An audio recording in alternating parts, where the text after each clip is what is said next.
किसी गांव में शंभुदयाल नाम का एक प्रसिद्ध ब्राह्मण रहता था। वो बहुत विद्वान था और लोग आए दिन उस अपने घर में भोजन के लिए निमंत्रण देते रहते थे।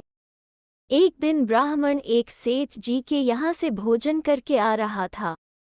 लौटते समय सेठ ने ब्राह्मण को एक बकरी उपहार में दी, जिससे ब्राह्मण रोजाना उसका दूध पी सके। ब्राह्मण बकरी को कंधे पर रखकर घर की ओर जा रहा था।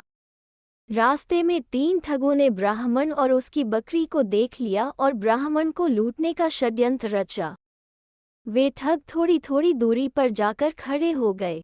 जैसे ही ब्राह्मण पहले ठग के पास से गुजरा तो ठग जोर जोर से हंसने लगा। ब्राह्मण ने इसका कारण पूछा तो ठग ने कहा, महाराज, मैं पहली बार देख रहा हूँ कि एक ब्राह्मण देवता अपने कंधे के ऊपर गधे को लेकर जा रहे हैं।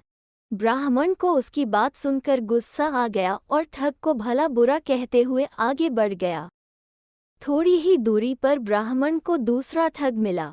ठग ने गंभीर स्वर में पूछा, हे ब्राह्मण महाराज, क्या इस गधे के पैर में चोट लगी है, जो आप इसे अपने कंधे पर रखकर ले जा रहे हैं?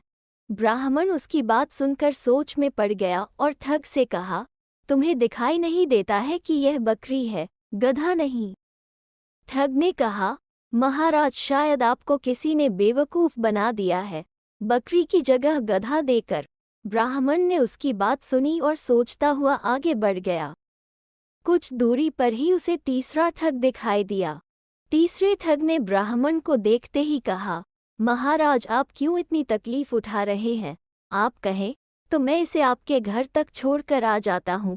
मुझे आपका आशीर्वाद और पुण्य दोनों मिल जाएंगे।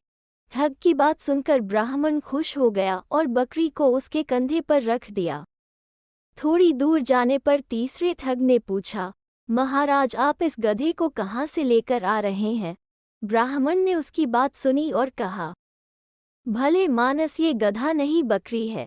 ठग ने जोर देकर कहा, हे ब्राह्मण देवता, लगता है किसी ने आपके साथ छल किया है और यह गधा दे दिया। ब्राह्मण ने सोचा कि रास्ते में जो भी मिल रहा है बस एक ही बात कह रहा है।